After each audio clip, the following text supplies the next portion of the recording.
O que a gente viu aqui nessa manhã, deputada Bia, foi muito parecido, deputado Bira, do Pindaré, naquilo que nós estamos assistindo ao longo de cada participação, em cada audiência pública, em relação à PEC 32. Os que estão do lado da verdade fazem uma apresentação extremamente pontual, colocando as preocupações que são extremamente pertinentes, e aqueles que não estão do lado certo da história, ou seja, que estão contra a PEC 32, estão a favor da PEC 32, melhor dizendo, ficam titubeando o tempo todo e muitas vezes falando. O ministro Paulo Guedes falou por 40 minutos. E eu marquei aqui. Menos de 7 minutos o ministro tratou sobre a PEC 32. Falou 40 sobre a PEC 32, aí algo em torno de 7 minutos. Eu preciso dizer, e já seguindo a linha de fala do ministro, que ele faz várias citações antes de chegar no tema da PEC. Essa PEC ela não pode ser admitida na comissão, ela é inconstitucional, ela invade as atribuições do Poder Legislativo, indiscutivelmente, deputada Perpétua, porque está no texto da PEC, de que o Legislativo, se a PEC for aprovada, não mais irá tratar sobre a estrutura inerente aos servidores públicos, podendo, inclusive, com os superpoderes que quer o presidente Bolsonaro, extinguir órgãos como, por exemplo, o IBAMA, ministérios, ou seja, nada mais passará pela casa do povo. E me permite.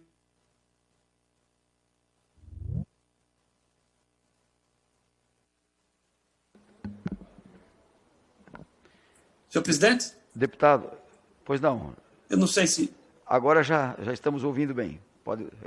Retornou o sinal, deputado. É possível restabelecer o meu tempo? Ah, sim, com certeza. Solicito a assessoria. Então, senhor presidente, o que nós estamos observando é que esta PEC 32, ela fere por demais, senhor presidente, o princípio da separação dos poderes.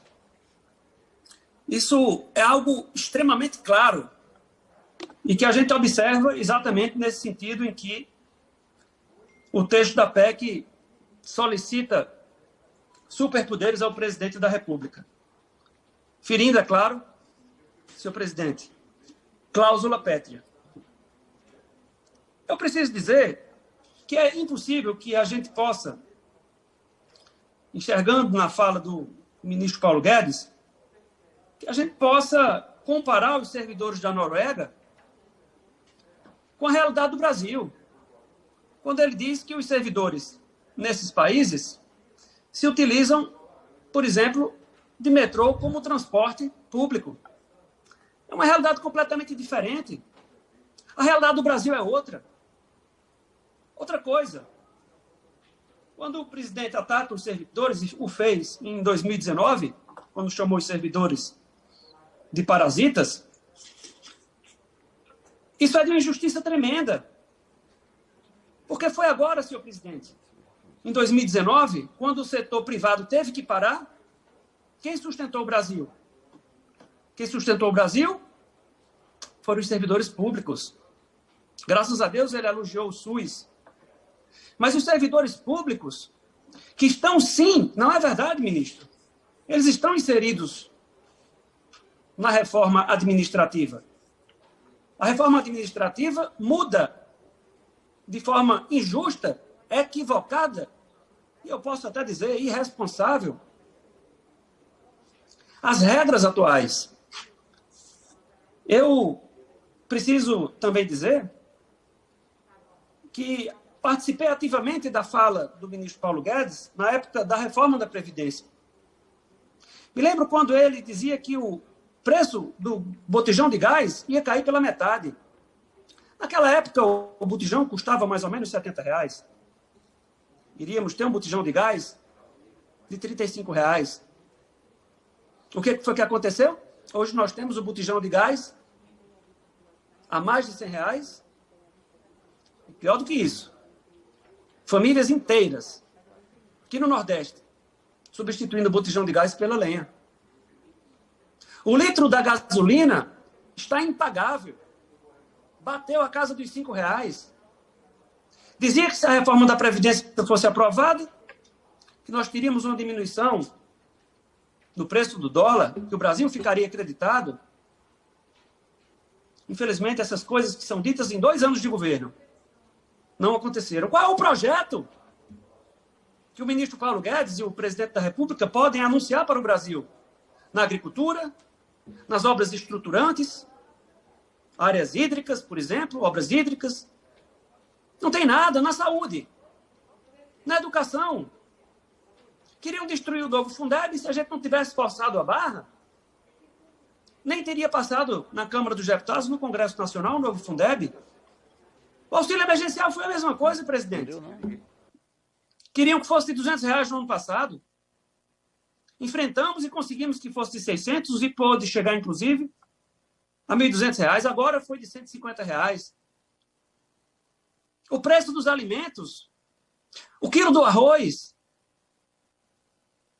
Ministro, os senhores já estão sentados nessa cadeira há 2 anos.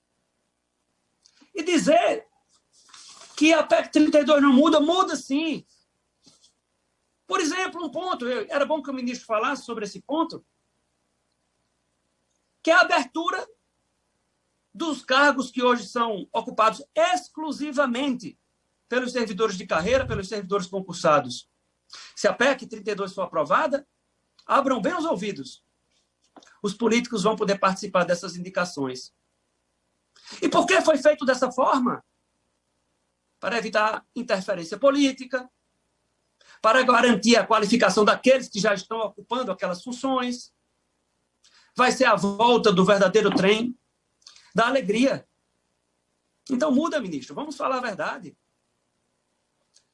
A questão da estabilidade. Como é que danado? Vou citar aqui um exemplo. Deputado Pompeu de Matos. Um fiscal do IBAMA, como é que ele vai enfrentar esse absurdo que está sendo cometido no meio ambiente, abrindo a porteira para destruir, para desmatar, para devastar a nossa Amazônia? O servidor sem estabilidade, ele não vai ter coragem de lavrar um auto de infração. E o jogo é esse. Todo mundo sabe disso. O ministro teve a coragem de dizer que a água tem que ser... Acabou de falar isso, que a água tem que ser entregue ao capital privado, porque tem grandes salários nas companhias. Aqui na Paraíba, ministro, em 2018, a nossa empresa de saneamento foi superavitária em mais de 100 milhões. O jogo é outro, ministro. O senhor adora o capital privado. O senhor é banqueiro. Entregar água para que ela dê lucro a único vendedor de água numa capital. Esse é o jogo. Aqui não tem nenhum besta. Não tem nenhuma criança. Vender os Correios é o mesmo jogo. Nós estamos aqui já falando em soberania nacional, em segurança nacional. Desmontar o Banco do Brasil vai atender a quem, senhor presidente? Aos bancos privados, deputado Bira. Vossa Excelência que é, e que foi por muito tempo integrante do setor, trabalhador nos bancos. O jogo é esse, todo mundo sabe. A reforma da Previdência vai alicerçar esse plano de desmonte do Brasil, senhor presidente. Eu queria muito que a TV Câmara tivesse audiência, para que o povo brasileiro pudesse ter ideia do que representa a PEC 32. Qualidade do serviço público, Vossa Excelência citou aqui, Vossa Senhoria, o serviço prestado pelo SUS, e agora quer comparar os salários de um enfermeiro no Brasil com um enfermeiro na Noruega, com uma enfermeira. Dizer que um servidor público tem 20 carros, pelo amor de Deus, deputado Fábio Tradi. Isso é uma piada de mau gosto. Tentando confundir a cabeça das pessoas. para desmontar, através da PEC 32, conquistas de antes da Constituição de 88 e da própria Constituição de 1988. É isso que está em jogo, é isso que está acontecendo. E eu posso dizer com muita tranquilidade, se existe competência, se os serviços melhoraram muito após a Constituição de 1988. A Advocacia da União, em 2020, e o ministro sabe disso, trouxe de volta 630 bilhões de reais os advogados da União, para os cofres da União, fruto de muito trabalho. Agora, querer generalizar com casos pontuais, como os altos salários de companhias de saneamento. Se tem altos salários, vende a companhia barato e entrega a companhia para que algum ente privado tenha lucro vendendo água. Essa é a lógica desse pessoal. Então, assim, não dá para aceitar isso como algo que vai somar para o futuro do Brasil. Se inquieta com as conquistas que o Brasil teve na época em que o melhor presidente da República, o melhor presidente desse país, Luiz Inácio Lula da Silva, trouxe a geração de retirada da desigualdade. Vivemos no 8º país mais desigual do planeta Terra. E se depender desse cidadão que está aí, que trata e generaliza todos os servidores como se fossem parasitas, que não sabem o que é passar em um concurso público para prestar serviço de qualidade na educação, na segurança pública, dentro de uma ambulância, no meio de uma pandemia. Aí me desculpe, mas ele tem que falar 40 minutos enrolando, falando sobre outros assuntos e consumindo o menor tempo possível para falar sobre essa PEC. Foi assim, senhor presidente, em relação ao tema da privatização dos Correios. O tema é tão ruim, ministro Paulo Guedes, que o presidente Arthur Lira inventou uma comissão especial para evitar o debate nas comissões de mérito na casa, porque o tema é ruim mesmo.